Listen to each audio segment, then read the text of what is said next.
Nyakubahwa Archbishop, Nyakubahwa Bishop wa Diocese ya Kigali, Banyakubahwa bagize House of Bishops, Nyakubahwa Vice Mayor w'Umujyi wa Kigali, Nyakubahwa Dea w'Akarere ka Kicukiro, Banyakubahwa bagize Mothers Union, Banyakubahwa ubundi mu myemerere yanjye narindi hafi kuvuga ngo banyakubahwa bagize Sunday School, banyakubahwa bagize iri torero, umukuru w'abakristo, ndabashimiye cyane kubw'uyu mwanya. Nahoze ntekereza ko ndibuze nkavuga ngo amen tugataha, ariko nshimire ko Bishop Amoti yarampamagaye kenshi arambwira ngo abanyagiporoso barashaka wowe. Ndabashimira ko mukunda RGB, kuko n'urwego ruri mu mitekerereze y'igihugu cyacu kandi rufite inshingano zikomeye, inshingano zirebana n'imiyoborere n'imitangire ya serivisi n'uburyo bwacu nyarwanda bwo kwishakamo ibisubizo, ariko n'imiyoborere iha agaciro buri umwe muri twese.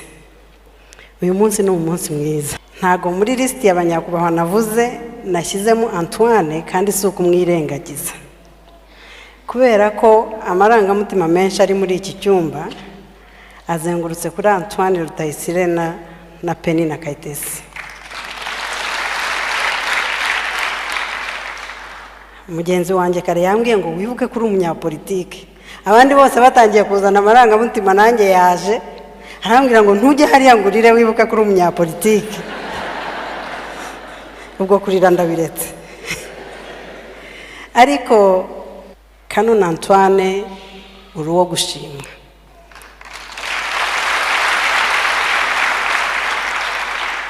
Uri uwo gushimwa ku mirimo myinshi wakoreye itorero mu Rwanda. Abaremera bazi ko ari bo wakoreye cyane, ariko itorero mu buryo bwagutse rishima imirimo yawe.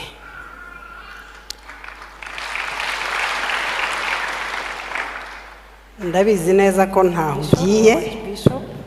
kuko hari imyaka wujuje, ariko hari inshingano ufite. Ngira ngo nk'uko wavuze ni igihe cyo kwaguka, twese tukagusomaho kimwe, kandi ugakomeza umurimo mwiza Imana w'Akarere Kicukiro, kuko ngira ngo umurimo Imana yaduhaye tuwusohoza. Nyakubahwa agize Mothers Union hano ku isi. Nifuza rero gushimira ku bikorwa byinshi mu myemerere yanjye ngo banyakubahwa 18 twicaranye n'abayobozi b'amatorero n'amadini mu rwego rw'igihugu n'imiyoborere, tuganira itorero umukuru w'abakristo. Twese ndabashimiye cyane, ariko twajya gusenga bikatugora aho twinjira. Abahawe imigisha ntekereza ko nkavuga ngo amen, tugatangira kubyiganira ahantu hatoya hahari. Ariko nshimire ko Bishop Amoti yarampamagaye kenshi abanyagiporoso barashaka wowe. Ndabashimira ko mukunda RGB. Hari umushumba wambwiye icyo gihe wari kuburashaka ngo dusubire guhinga, ruri mu mitekerereze y'igihugu cyacu, niba ari byo wakora neza Imana, kandi rufite inshingano zikomeye, inshingano n'imiyoborere n'imitangire ya serivisi. Afotora biro irimo amagambo bwashakamo ibisubizo,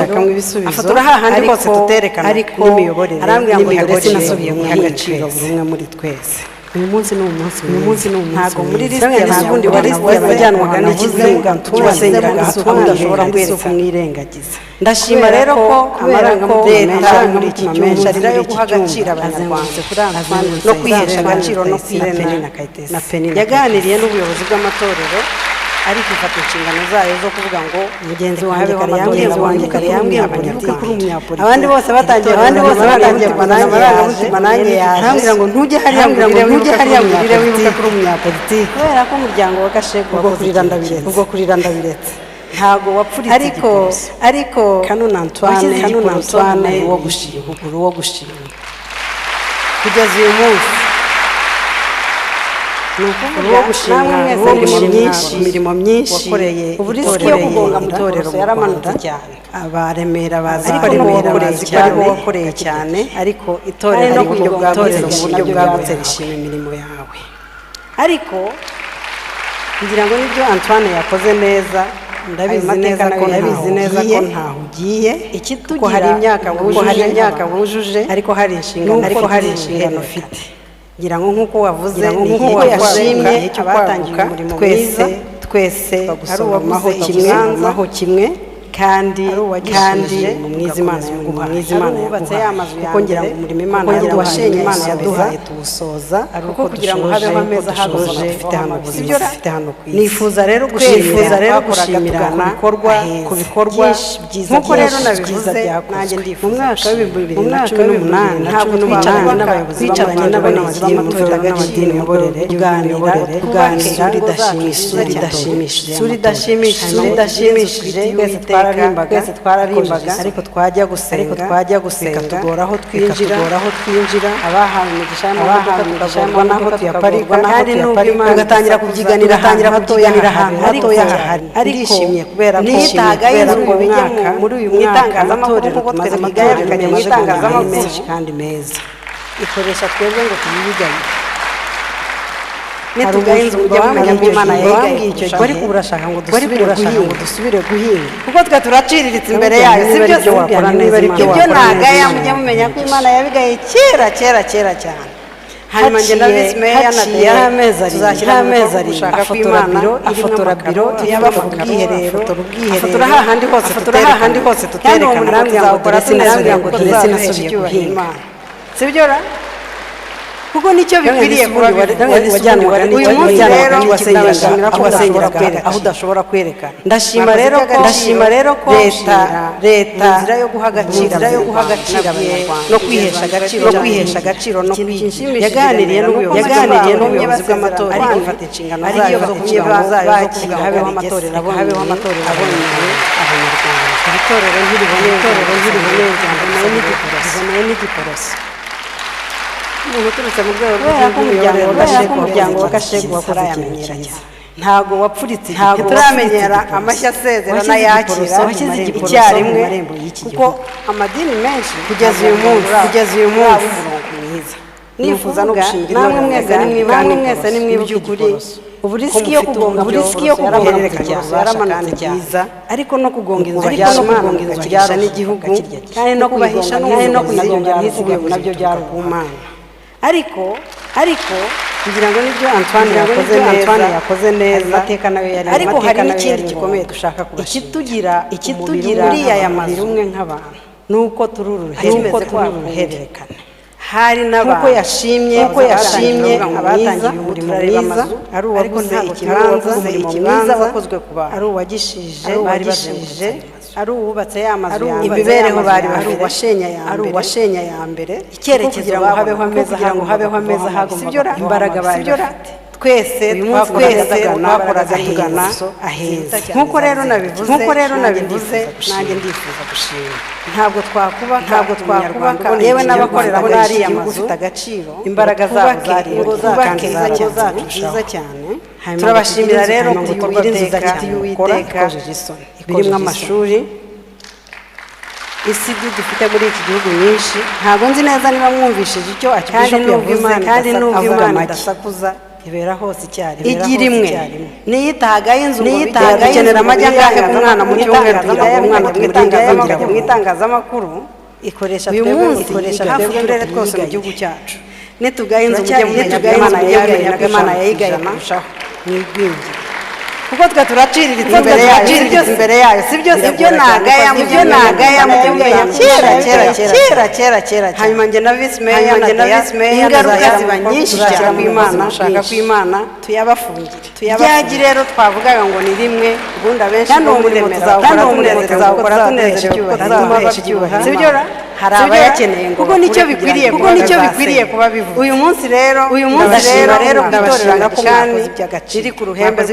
mwakoze iby'agaciro byo gushimira turabashimira yuko nabwiye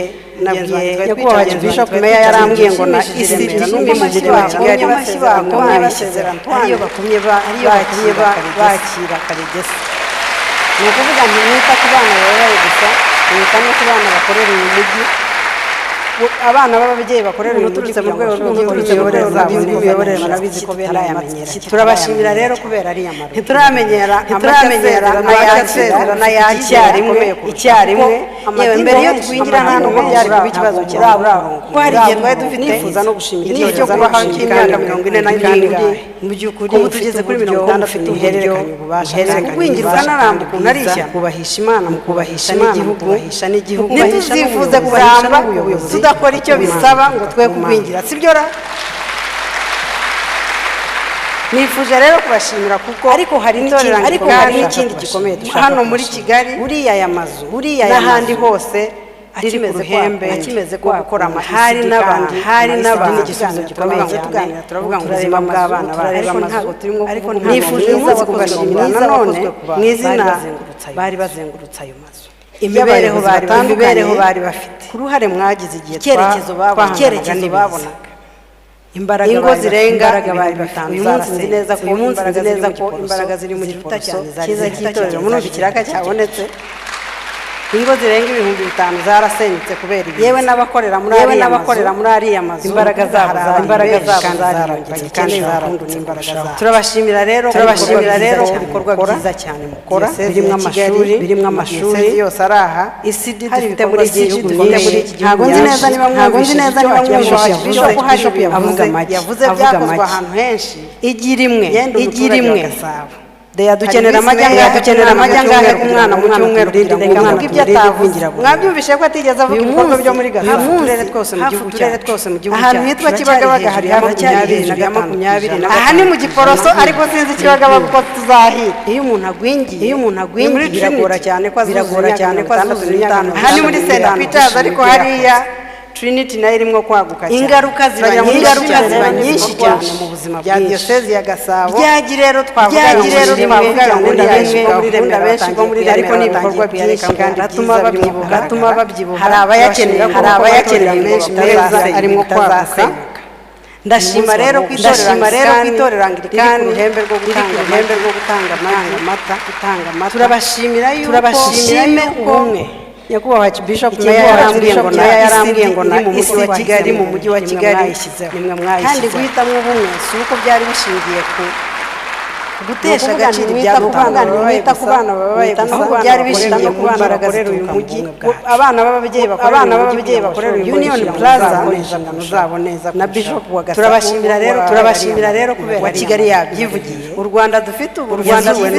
icyizere gikomeye kurusha yewe mbere yo twinjira nuko byari kuba ikibazo hari igihe twari dufite igihe cyo kubaho imyaka 40 ubu tugeze kuri 60 uzi kugwingira ukanarambuka ukuntu ari ishyano hano rero ntituzifuze kuramba tudakora icyo bisaba sibyo kugwingira no kwaguka ariko nifuje rero kubashimira itorero Anglikani hano muri Kigali n'ahandi hose nyantege nke cyane gukora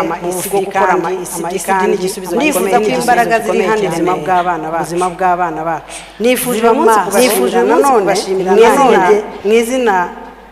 dufite y'abayobozi batandukanye uruhare mwagize twahanganaga n'ibiza ingo zirenga 5,000 zarasenye yewe nimushaka muzatekereze kubangirikana cyiza cy'itorero muri kiraka cyabonetse ingo zirenga 5,000 zarasenyutse kubera ku banyarwanda kandi hari abantu benshi bakeneye urukundo n'imbaraga zabo ariko rero ndabizi ko diocese ya Kigali yose araha ibikorwa byinshi bikomeye hari ukuntu kubera ko twazengurutse tukarangiriza mu rusengero Bishop hari yavuze byakozwe ahantu henshi yengeye abaturage wa Gasabo hasengeye abazabwiriza reka mvuge ibyo atavuze mwabyumvishe ko atigeze avuga ibikorwa byo muri Gasabo ahantu hitwa Kibagabaga hari hafi guhindura izina. aha ni mu Giporoso ariko sinzi Kibagabaga uko tuzahita. bafite inyungu babategereje. ni muri Trinity. aha ni muri St. kandi Abanyarwanda ariko hariya Trinity nayo irimo kwaguka. turagira ngo tubashimire rero imiryango yabo ya diyosezi ya Gasabo yicishije bugufi cyane ntiyayivugaho, ariko ni ibikorwa byinshi kandi kwitanga kuzaba kwinshi. turabashimira ko kuko amatorero menshi meza arimo kwaguka. uyu munsi wari uwo gushima, tuzakora ibikorwa byiza by'ubugwaneza natwe twese. ariko ngira ngo Bishop n'abasenga aze gusengera abari hanze igihugu cyacu, cyubatse igihugu cyacu, n'abari muri Zambia twahisemo ubumwe kandi guhitamo ko byari bishingiye kuko buriya gutesha agaciro ibyadutandukanyaga, ahubwo byari bishingiye ku mbaraga zituruka abasengeye abantu kuba abanyamugisha. Union Plaza nifuje gusoza rero mbashimira na Bishop wa Gasabo ndabashimira yuko wa Kigali yabyivugiye yazuwe n'ubumwe byamushoboresheje gukora umurimo. u Rwanda kudapfa ndabashimira yuko itorero ryubakiye ku guharanira kandi kwigira no kwiha agaciro no kwihesha agaciro nibyo ubuyobozi bwacu ndagira ngo nsaba abashumba bajye badusengera hano rero badusengera kuko kiramba ko mwarebye bifuza no kwaguka, ariko hari umugani bajye bavuga ngo imbaraga uzibonera n'imiyoborere ku munyantege cyane gusoreza kuri icyo kuko aha ndifuza ko imbaraga zirihanirana n'abo umuyobozi ziba maso ku munyantege dufite mu turere twinshi muri iki gihugu. Wawundi tuvuga ko tubwirana no kugwingira, wawundi tuvuga ko gihangana no kubonaho kuba, yewe nimushaka muzategera nemera namwe mwemera ko mbizi ko atari bo ndavuga ngo tumwigireho kuko ari umugwaneza kandi ko nimubatekerezaho muzamutekereza nimuganire n'imitima yacu mumenye kandi yishana mukoze ibyiza kuko abantu benshi babura serivisi umunsi mwiza kubera yuko tuvugana. Ndi busabe Archbishop niyo tuzibahaye abantu asengera zibahababaye kubera ko twarangiriza mu rusengero, hasengera abazabatizwa, hasengera abazashyingirwa, hasengera abazabwiriza, hasengerwa abacururiza muri ariya mazu. Niba hari n'umwe muri twe ubuza abandi icyizere araduhemukira kuko bamwe mu bafatanyabikorwa bashimwe dusenge ariko bafite inyungu babategerejeho. Mutubwire ko hari ibidakwiriye kutuba kandi bariya abanyarwanda nibunguka hari byinshi bizunguka, imiryango yabizunguka mu murimo Imana yaduhamagaye. Icumi kiziyongera sibyo kwitanga kuzaba kwinshi. Ntituzubakira pasiteri umwe n'abandi benshi tuzakora ibikorwa byiza by'ubugwaneza cyanyuma twese. Ariko ngira ngo Bishop n'abasengera aze gusengera bari hano, ariko asengere n'abari muri zanzu zose, ziriya nzu nyinshi nziza zirimo bamwe na bamwe kuko buriya abasengeye abantu sibyo yarabivuze abasengeye abantu kwizera Imana, abasengeye abantu no kuyisaba. Nifuje gusoza rero mbashaka ndabashimira yuko urukundo mwahaye mureke dusenga Imana nk'ino aribyo byamushoboresha kuko hari abantu bavuye mu ngo bagiye mu myobo, ndabashimira yuko bakavayo banarwaye cyangwa bameze kandi iyo mwubaka itorero neza mwubaka u Rwanda neza. ndagira ngo abashumba bajye badusengera bagire ikintu kimwe badusengera kirambangamira yewe buri mwaka kimwe mu bintu duhanganye nabyo by'urwo imiyoborere n'abantu basengera reba bishimira imitangire basenga bakabuza abandi n'imiyoborere. Nshatse gusoreza kuri message njya gusenga nkabura na message ngo batekereza n'abandi hari abakora izabo umuyobozi wa leta ahura nabo. Mutekereza dutangiye kugira indege nyinshi mu turere twinshi kugira ngo twari indege abantu rero amasaha abandi atari babwira nabi amatorero asakuza abapilote duturanye bakajya bagenda bakabuza iyo nemera namwe mwemera ndavuga ngo tumwigireho Rwanda neza kandi yoroheje. Nabizi ko dukeneye ko baza bakaruhuka bakaganire n'imitima yacu mumenye kandi tubigisha ubushobozi kuko abantu benshi babura serivisi kubera yuko tuvugana niyo tuzibahaye bababaye niyo ndi mu mwuka mba ndi no mu mubiri ubwo bagenzi banjye kuko twumvisha amatwi y'umubiri akenshi ariko ni kuri twe mbere yuko bigera mu mwuka niba hari n'umwe vuga nabi ndagira ngo mbashimire ko amatwi y'umwuka n'ay'umubiri niba hari n'umwe abandi icyizere araduhemukira mutuganirize ajya tuza dusenge Imana ibaganisha ibagirire neza mutubwire ko hari ibidakwiriye kutukunda ibyiza kuko ni rwo Rwanda mutubwiye ko tuza natwe turi mu murimo Imana yaduhamagara byiza biduhesha agaciro duharanira ubumwe bwacu duharanira kugira imbaraga zo gukorera iki gihugu kubera yuko afite uruhembe agasaniraho cya kabiri cya nyuma mudushoboresha mudushoboresha rimwe na rimwe no kucyabona hari abantu bamwe na bamwe ngira ngo nanyuka yarabivuze mu minsi ishize kwizera Imana no kuyisaba ngo iguhe ushaka tuyisabe nk'iyumva nimureke dusenge Imana nk'iyumva ko hari abantu bavuye mu bagiye mu myobo bakavayo banarwaye cyangwa bameze nabi